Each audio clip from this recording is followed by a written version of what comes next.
Hola, ¿qué tal? Muy buenas tardes. Soy Mauricio Weintraub. Estamos en el ciclo Temas Humanos desde la mirada de las escenas matrices. Es nuestra emisión o nuestro encuentro número 18 ya, en este ciclo en el que, como ustedes saben, recorremos distintos temas y los pasamos por la lente de la mirada de las escenas matrices. Como ustedes verán, a lo largo del ciclo se va armando como un entramado teórico que es finalmente el entramado a partir del cual trabajamos en las escenas matrices. Un entramado que, más que ser lineal, más que ser en orden jerárquico de menos a más que ser de arriba para abajo, de abajo para arriba, tiene una forma espiralada, diría yo, más circular que lineal. Es un constructo teórico que pasa varias veces por los mismos conceptos, porque finalmente, desde las escenas matrices, creemos que la teoría no es algo externo a nosotros, que nosotros incorporamos simplemente. No, es algo que en un punto es externo, pero que necesitamos pasarlo por nuestra propia comprensión, por nuestro propio proceso, finalmente por nuestro propio proceso de crecimiento. Y entonces, cuando damos una vuelta más, como nos gusta decir a nosotros, cuando pasamos otra vez por el mismo conocimiento, por el mismo concepto, ya nosotros no somos los mismos. Y entonces el mismo concepto, la misma idea, nos dice algo diferente. Nos dice algo diferente que integra lo anterior, pero que agrega algo más. Y esto diferente que nos lo dice de aquello a lo cual se está refiriendo, pero también nos dice algo diferente de nosotros mismos. Nosotros en escenas matrices no creemos que podamos ayudar sin crecer. Es decir, la intención de crecer es inherente, digamos, sí, es inherente a nuestro ser terapeuta. El estar en proceso de crecimiento es inherente al ser terapeuta. Y en este sentido es como encaramos también este ciclo, en donde, como decía, vamos dando vuelta por una serie de ideas, de conceptos, de temas, y vamos encontrando en el medio, o vamos encontrando como factor que une todos estos temas, aquellos conceptos, aquellas nociones centrales de nuestra teoría. Hoy también vamos a hacer lo mismo, vamos a tomar un tema muy en boga en general, en nuestra época, en general, además muy en boga en un enfoque o en una manera que a veces aparece bajo la forma de psicologías, de escuelas psicológicas o de pseudoescuelas psicológicas o de terapias alternativas. Digo, muy en boga en este momento y que lo vamos a tomar para darle, como decimos aquí, una vueltita más en esta charlita de los miércoles. El tema de hoy es la autoestima. Pero además con la autoestima vamos a hacer algo que hasta ahora no hemos hecho, que es, digamos, la autoestima nos va a servir de puerta de entrada para la charla de la semana que viene, que va a ser, de todas las charlas que hemos tenido hasta ahora, va a ser la más técnica, es decir, la más a nivel psicológico técnica, porque la semana que viene vamos a hablar del psiquismo desde la mirada de las escenas matrices. Entonces, en este sentido, nuestra charla de hoy sobre la autoestima nos va a servir de alguna manera de puerta de entrada para intentar comenzar a comprender de qué manera se arma el psiquismo desde la mirada de las escenas matrices. Ustedes me dirán, bueno, pero quizás no soy psicólogo, no soy ayudador, quizás no lo entiendo o no tengo por qué saberlo. Para las escenas matrices, la teoría, la vivencia, la práctica son tres maneras de lo mismo, son tres maneras del crecimiento. Cuanto más entiendo, más tengo la posibilidad de vivenciar. Cuanto más vivencio, más tengo la posibilidad de llevar a cabo movimientos en mi vida cotidiana más sanadores. Cuanto más movimientos puedo llevar a cabo, más puedo entender. También esto es espiralado, también aquí los tres ámbitos se vinculan el uno con el otro. Como siempre hacemos, antes de empezar con nuestro tema de hoy, antes de empezar con la autoestima, voy a referirme a tratar de responder o de aclarar algo a una de las preguntas, de las tantas preguntas que nos acercan ustedes a lo largo de la semana. Y voy a volver para ello a tomar una pregunta de una querida persona que nos acompaña miércoles a miércoles en nuestras charlas, que es María Angélica, que siempre, como ya he dicho antes, al igual que muchos otros, siempre acerca preguntas que nos permiten dar una vuelta más, pensar un poco más en los temas que tratamos. Venimos hablando, casi diría como denominador común de casi todas las charlas, de la relación con los padres. Entonces María Angélica nos pregunta, ¿Qué significa que la relación entre hijos adultos y padres es una relación de pares? Es una relación de pares y además siguen siendo padre-hijo o madre-hijo. Bueno, voy a empezar por la primera parte de la pregunta. ¿Qué significa que la relación entre hijos adultos y padres es una relación de pares? Cuando el nene nace, y hasta los 21, 22, 23 años, como solemos decir, digamos, mientras dura la infancia, para nosotros la infancia incluye también la adolescencia y todos los estadios intermedios, digo, durante todo este periodo, la relación entre padre e hijo, o entre madre e hija, y el madre e hijo, siempre que digo padre diré madre también, la relación entre los padres y el hijo es una relación desequilibrada. ¿Desequilibrada en qué sentido? En muchos sentidos. Los padres son los que tienen el poder, los padres son los que toman las decisiones, los padres son los que determinan lo que se puede y lo que no se puede, y también los padres tienen una función, tienen la función de ayudar al hijo a llevar a cabo los movimientos que le permitan crecer en el sentido saludable. En este sentido, como toda relación de ayudador-ayudado en un punto, esta relación es una relación desequilibrada. Los padres, digamos, están, para decirlo de alguna manera, por encima y los hijos están por debajo. Los hijos toman y los padres dan. El hijo necesita del padre y el padre no necesita del hijo. Cosa que nos daría para muchas otras charlas, porque yo diría el 90 o el 95% de las dificultades entre padres e hijos pasan porque el padre o la madre necesita algo del hijo. Necesita que sea bueno, necesita que se porte bien, necesita que no exprese determinadas emociones. O sea, cuando el padre necesita, ahí la relación se invierte. Entonces, en toda esta primera etapa de la vida del sujeto, hasta que entra en la adultez, la relación con los padres, como decía, es desequilibrada y el hijo necesita de los padres. Y los padres tienen poder. Lo que decida el padre determina cuestiones importantísimas en muchos sentidos en la vida del hijo. Cuando el hijo entra en la adultez, 22, 23 años más o menos, cuando entra en la adultez, más allá de que asuma o no asuma la adultez, porque esta es otra historia, pero cuando entra en la adultez, el hijo, ya adulto, no necesita nada de los padres. ¿Qué quiere decir no necesita? Que tiene la capacidad, tiene la potencia para valerse por sí mismo, a nivel emocional, a nivel físico, a nivel económico, a varios niveles. O sea, tiene la potencia de valerse por sí mismo. En este sentido, se da en el vínculo con los padres un cambio. Ya no están los padres, digamos, por encima y el hijo por debajo. Ya no son los padres los que tienen que darle algo al hijo y el hijo el que necesita recibir eso para poder crecer en el sentido saludable. Ya esto no ocurre así, sino que, por el contrario, la relación se hace de par. Es decir, son dos adultos. Ninguno necesita nada del otro ni ninguno le debe nada al otro. Ustedes me dirán, bueno, pero esto no es lo que ocurre. No, esto no es lo que ocurre. Muchas veces, tanto el hijo como los padres están convencidos de que uno le debe al otro y de que el otro necesita del primero. Y esto también se intercambia. El padre muchas veces cree que necesita algo del hijo, el hijo cree que el padre le debe algo, o el hijo cree que él le debe algo al padre, etcétera, etcétera, etcétera. Cuando un hijo es adulto, ni el hijo necesita del padre, ni el padre le debe nada al hijo. Los errores que los padres habrán cometido, y seguro que los han cometido, porque educar finalmente tiene que ver también con poder soportar cometer errores, los errores que los padres habrán cometido durante la educación del hijo, pues forman parte de la educación y sería bueno que los padres puedan reconocer y decir lo siento, pero no es algo que le deben al hijo. Le deben, ¿qué quiere decir? No es algo que el hijo necesite imprescindiblemente para continuar con su proceso de crecimiento. Es aquí donde la relación se hace par. Y este es un punto importante porque cuando uno tiene claro esto, permite, este punto, esta claridad, permite trabajar con el sujeto para poder, yo diría, desengancharlo de los mecanismos que todavía permanecen de la relación infantil. ¿Qué pasa entonces? ¿Dejan de ser padre e hijo? No, son padre e hijo a nivel biológico.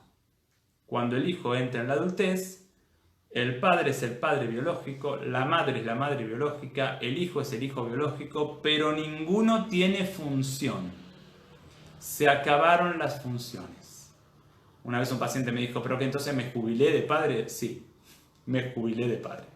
Y yo decía, terminó mi función.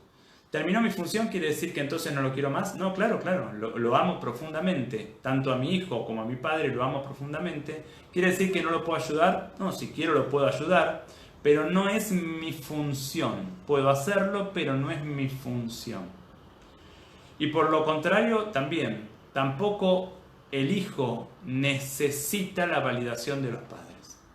Cuando el hijo necesita la validación de los padres siendo mayor de edad, habrá que trabajar con el hijo para que pueda entender que no la necesita y para que pueda sanar aquello que hace que todavía lo necesita. Este que es un tema complejísimo que en épocas normales trabajamos, yo diría, exhaustivamente y de manera interminable, porque además es interminable, en los talleres para padres y madres que hacemos en Habitarnos. Digo, este que es un tema complejísimo, es uno de los temas cruciales de todo proceso terapéutico. Y agrego un dato más y con esto cierro la pregunta de María Angélica, que me parece que abre a un montón de cuestiones de suma importancia. Muchas veces se ve en la relación adulta que los hijos tienen con los padres, se ve lo que los hijos han sanado y lo que no han sanado. Digo, en aquel punto en donde el hijo necesita algo de los padres, necesita que los padres lo vean de determinada manera, en aquel punto donde el hijo necesita algo, allí hay un niño no sanado en la infancia, por este hijo que ya es adulto, y cuya tarea es justamente ir a la infancia a sanar a aquel nene que fue que todavía no está sanado. Cierro, en realidad no se cierra nada, pero bueno, dejo aquí la pregunta de María Angélica y nos vamos a meter ahora en el tema que nos toca, que es la autoestima. Y lo primero que quiero hacer es diferenciar muchísimo la mirada de las escenas matrices de otras miradas que ustedes pueden encontrar y que son de actualidad, en el sentido de que la autoestima no corresponde a una decisión ni a la voluntad, ni a un querer hacerlo, y mucho menos corresponde a una conducta. La autoestima no es una conducta, ni corresponde a una decisión. Es decir, yo no puedo decidir tener mejor autoestima. Puedo decidir intentarlo, y si lo único que hago es decidir intentarlo, fracasaré en el intento. Es decir, la autoestima es otra cosa que pasa en otro nivel, mucho más profundo que la voluntad. Por eso cuando yo confundo y creo que mejorar mi autoestima tiene que ver con conductas o tiene que ver con decisiones o con cuestiones de la voluntad, suelo durante un tiempo creer que está mejorando mi autoestima y en algún momento sucede algo y todo lo que pensé que había mejorado se me cae y en realidad se me profundiza, es decir, termino en un lugar con menor autoestima que antes de empezar a intentarlo. Porque justamente, como decimos siempre, querer no es poder. Yo puedo querer volar cuando salto del piso 20 y les aseguro que no vuelo. Para poder hacer algo necesito querer como condición necesaria, pero también necesito saber cómo. Y querer es condición necesaria, no es condición suficiente. No me alcanza con querer. Por eso, la mirada de las escenas matrices no es una mirada que se instale dentro de las miradas voluntaristas o dentro de las miradas racionales o dentro de las miradas conductistas, aunque toma mucho del conductismo. No. Hay que entender cómo está armado el problema de la autoestima para después intentar desarmarlo e intentar construir de a poco, con tiempo y transitando lo que hay que transitar, construir, una autoestima más saludable para uno. Dicho esto, vamos a tratar de entender qué es la autoestima, ya que no es ni una conducta, ni una decisión, ni tiene que ver con la voluntad. Y yo diría que la autoestima, aunque parezca obvio lo que voy a decir, a veces las palabras son tan obvias que uno no las ve. La autoestima es la estima por mí mismo. Es decir, la autoestima es cuánto me puedo querer a mí. Cuánto puedo amarme a mí mismo. Ustedes dirán, bueno, más o menos esto lo tengo pensado, más o menos esto se entiende con claridad, pero le voy a agregar como un punto más que en mi criterio constituye lo fundamental del problema de la autoestima. La autoestima no es solamente cuánto me puedo querer a mí, sino sobre todo, fundamentalmente, cuánto me puedo querer cuando fracaso. ¿Cuánto me puedo querer a mí cuando no consigo lo que quiero? ¿Cuánto me puedo querer a mí cuando me propongo un objetivo y no lo alcanzo? Cuando intento entrar a un trabajo y no entro al trabajo. Cuando intento que una persona que me gusta salga conmigo y no lo consigo. Cuando intento dar una charla y la charla no me sale. ¿Cuánto me puedo querer a mí cuando fracaso? Y esto me parece fundamental porque en general cuando se habla de autoestima se tiende a mejorar el rendimiento. Y en realidad la autoestima es poderme querer cada vez más aunque no rinda lo que quiero. Es un punto crucial porque cuando yo me propongo mejorar la autoestima para mejorar el rendimiento, en realidad me enfermo más porque justamente la autoestima, la baja autoestima, es no poder quererme cuando no puedo alcanzar lo que quiero. Y entonces lo que pasa es que yo trato de quererme para conseguir un resultado, cuando no consigo el resultado, siento que ahora fracasé, incluso fracasé en mejorar mi autoestima. Es decir, es un círculo vicioso que termina en un lugar más profundo todavía de lo que era al principio. No, para la mirada de las escenas matrices, la autoestima se juega, se da, uno diría, la autoestima está dada por la capacidad que tengo de quererme en el fracaso. Cuando yo no me puedo querer en el fracaso, tengo baja autoestima. Y cuando yo me puedo querer en el fracaso, tengo alta autoestima. Porque justamente la autoestima se da antes del rendimiento, no se da después del rendimiento. Esto que me parece crucial, como decía, nos abre a la puerta del tema de la semana que viene, pero que obviamente vamos a empezar a entrar un poquito hoy. Nos abre a la puerta de cómo está armado el psiquismo, por lo menos desde la mirada de las escenas matrices. Y voy a empezar, voy a entrar a este tema, que es como la continuidad inevitable cuando uno trabaja autoestima. Voy a entrar a este tema tratando de entender esto que estamos planteando con el tema de la autoestima. ¿Cómo puede entenderse la estima por uno mismo? Es decir, ¿cómo puedo entender la estima por mí mismo? Es decir, ¿cómo puedo pensar la estima por mí mismo si yo soy una sola persona? Y con esta idea entramos al armado del psiquismo. Porque la verdad es que no soy una sola persona. La verdad es que soy dos personas. En realidad soy tres, pero nos vamos a quedar en dos durante mucho tiempo porque el tercero es difícil. En realidad, el psiquismo no está armado como una persona, está armado como dos. Desde la mirada de las escenas matrices, el psiquismo tiene que ver con una dinámica vincular interna. Y cuando uno ve la autoestima y dice que la autoestima es poder quererme en el fracaso, ahí uno puede empezar a entrever a las dos partes que están adentro mío y que se vinculan, ya sea cuando hay alta autoestima o cuando hay baja autoestima.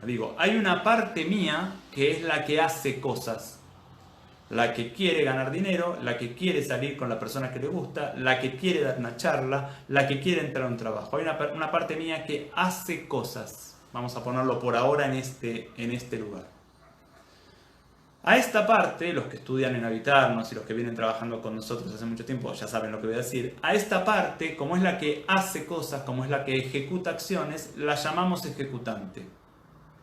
Es decir, es la parte mía que ejecuta acciones o intenta ejecutar acciones para conseguir determinados logros.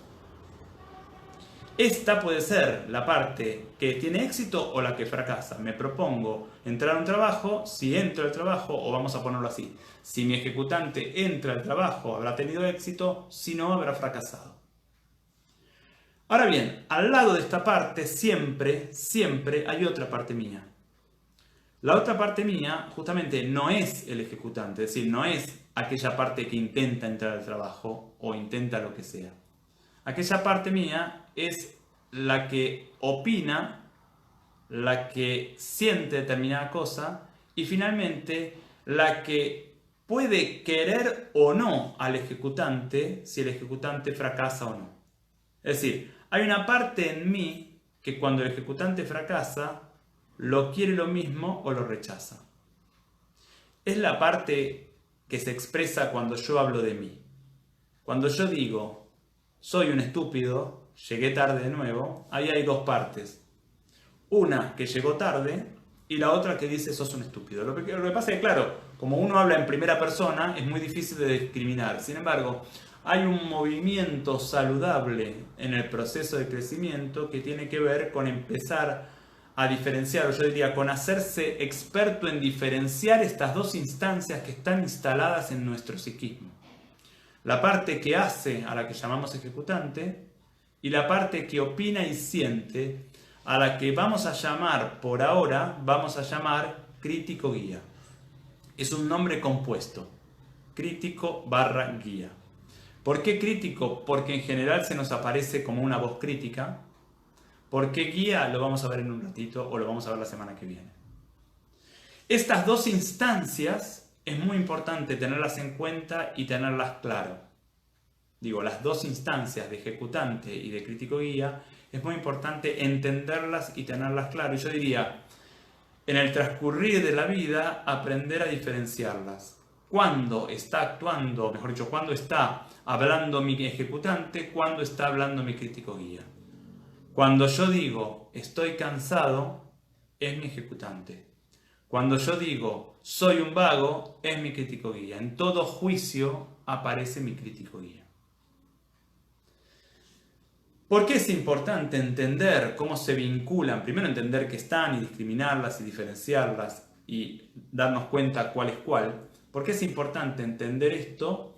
Porque es importante también entender cómo se vinculan. Porque en la vinculación de estas dos partes radica un punto crucial de la salud del sujeto y además radica la capacidad y la potencia para llevar a cabo los proyectos y los deseos que tiene en la vida, en la relación entre crítico guía y ejecutante. Por eso, mientras vamos hablando, yo les voy proponiendo que ustedes piensen en cualquier situación de su vida actual. Fíjense qué se habían planteado conseguir. Puede ser cualquier cosa, puede ser un trabajo, puede ser ahorrar dinero, cualquier cosa que se habían planteado conseguir. Fíjense si lo consiguieron o no. Les propongo que en lo posible elijan algo en donde no hayan podido conseguir eso que buscaban, o sea, ese fracaso, que hayan podido fracasar. E inmediatamente dense cuenta que esta parte de ustedes que intentó conseguir esto es justamente el ejecutante. Y ahora vamos a pensar, el ejecutante intentó y fracasó.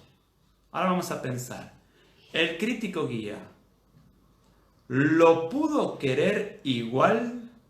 ¿O cuando el ejecutante fracasó, lo quiso menos? Ustedes me dirán, ¿pero qué significa esto de querer o no querer? El crítico guía interno, el mío, ¿pudo querer al ejecutante igual ahora que fracasó de cómo lo hubiera querido si hubiera conseguido lo que deseaba? O lo digo de otra manera, digo lo mismo de otra manera. ¿Me pude querer igual yo a mí habiendo fracasado de lo que me hubiera querido si hubiera tenido éxito en eso que me propuse conseguir? Este punto es crucial.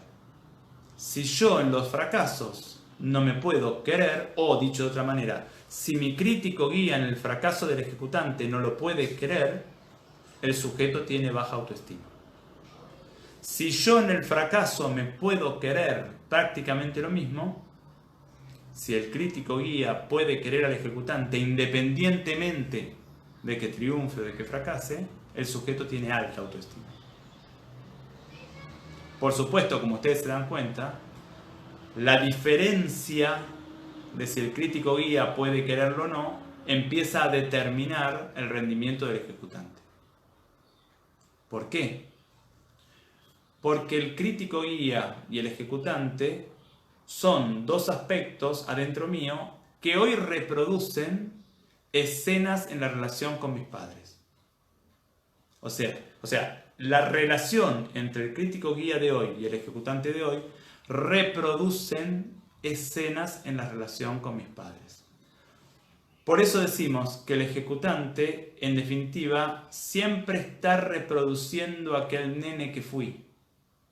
Y el crítico guía, hoy, si no lo puedo revisar, siempre está reproduciendo la madre o el padre que tuve en determinadas escenas. Cuando yo fracasaba en algo en mi infancia, sacaba una mala nota, como digo siempre, ¿no?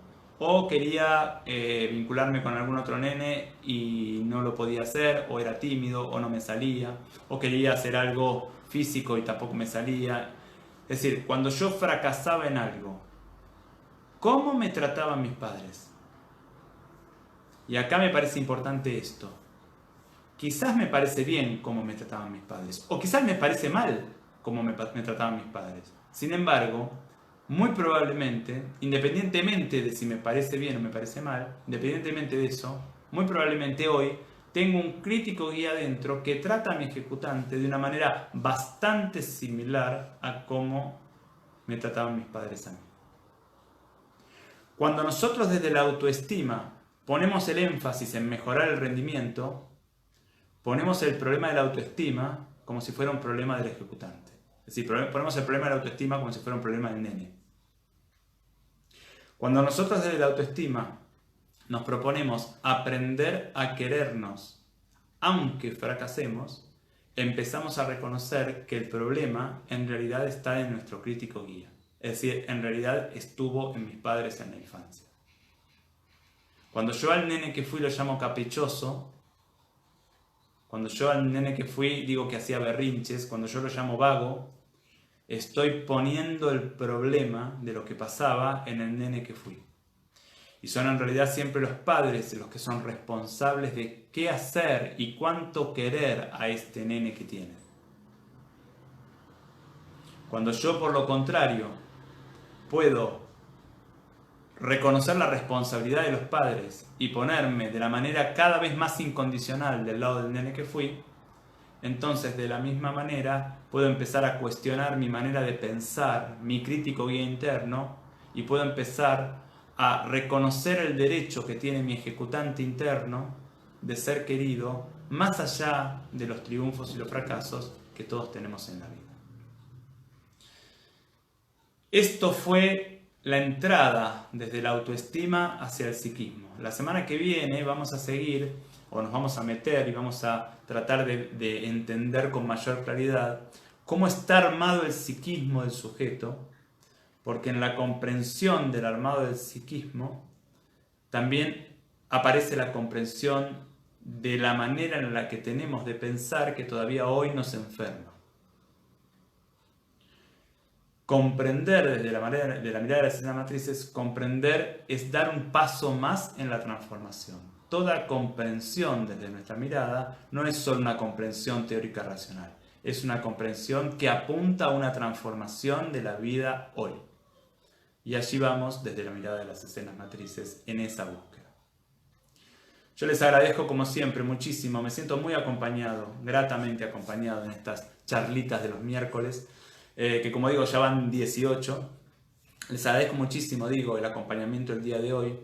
Por supuesto, como siempre, los invito a acercarse a nosotros. Tienen en pantalla nuestro mail, info@habitarnos.com.ar. Tienen en pantalla también nuestro canal de YouTube, Habitarnos. Allí van a encontrar todas las charlas que dimos y algunos otros videos, pero están todas las charlas para que cualquier persona del público las pueda ver. Se pueden suscribir y se los agradecemos.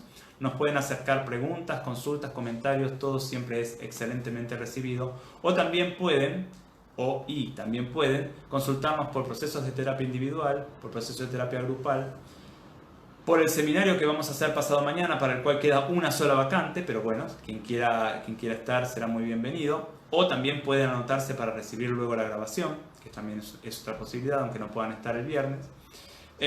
Y para inscribirse también aquellos que son ayudadores y quieran hacerlo en la formación en escenas matrices, tanto en la modalidad presencial, que empieza un nuevo módulo en octubre, como en la modalidad online de Argentina y de cualquier país hispanoparlante. Les agradezco muchísimo y los espero, si ustedes quieren, la semana que viene, el miércoles a la misma hora. Muchísimas gracias.